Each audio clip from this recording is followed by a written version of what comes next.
Hi everyone. তো আজকে আমি তোমাদের বলবো আমার লাইফের একটা স্যাডেস্ট স্টোরি, যেটা তোমরাও রিলেট করতে পারবে। সো ফার্স্টেই দেখো, আমরা গেছিলাম বিগভিতে। দেন ওখান থেকে কিছু কেনাকাটা করার পর আমরা চলে এসেছিলাম সোনা দোকানে, কারণ একটা আংটি অর্ডার দেওয়ার ছিল।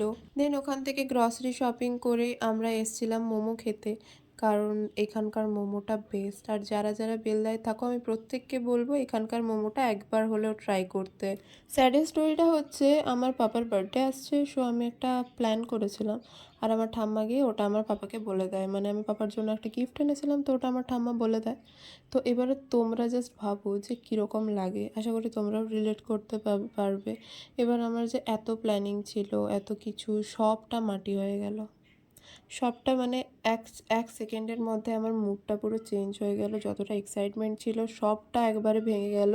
আর যতটা এক্সাইটমেন্ট নিয়ে আমি কাজ করছিলাম, সত্যি এখন মানে টোটালি কিচ্ছু করতে ইচ্ছে করছে না।